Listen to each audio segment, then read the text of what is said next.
స్టూడియోకి డిబేట్ కి వెళ్లే ముందు మీరు ప్రిపరేషన్ ఎలా ఉంటుంది?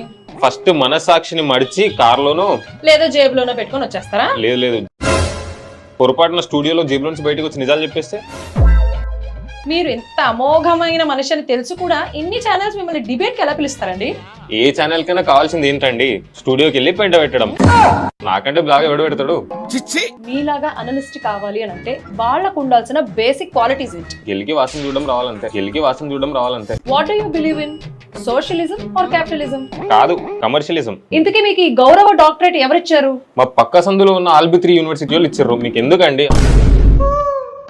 రకరకాల టాపిక్స్ పైన వాగుతూ ఉంటారు, మాట్లాడుతూ ఉంటారు. పని పాట ఏది లేదు, ఇదే పని. పెద్ద పెద్ద వాళ్ళ సీక్రెట్స్ అన్ని మీ దగ్గరే ఉంటాయి అని విన్నాము. ఆ ఇన్ఫర్మేషన్ మీరు అసలు ఎలా గ్యాదర్ చేస్తారు? వాటితో పాటు బాత్రూమ్ క్లీన్ చేసే వాళ్ళతో మేము టైఅప్ అవుతాం. అవును, ఇంతకీ మీరు డిస్కషన్ కి వెళ్ళేటప్పుడు మీ రేంజ్ ఆఫ్ టాపిక్స్ ఎలా ఉంటాయి? యాంకర్ బట్టల నుంచి మొదలు పెట్టి ఏదైనా మాట్లాడిస్తాం. అవును, మీరు పిహెచ్డి కూడా చేశారు. మీరు అనుకునే పిహెచ్డి కాదు ఇది. అసలు మీరు డిబేట్ కి వెళ్ళేటప్పుడు దేన్ని ఎక్కువ స్టడీ చేస్తారు? అసలు ఈ ఇష్యూ కాంట్రవర్సీ అవుతుందా లేదా అని ఆలోచిస్తాము. అమ్మ దుర్మార్గులారా, మీరు డిబేట్ చేసేలో మొహం చూసుకుంటే మీకు ఏమనిపిస్తుందండి? అద్దాలే తీసేసా. అద్దాలు తీసేయడం ఒక లెక్క మీకు.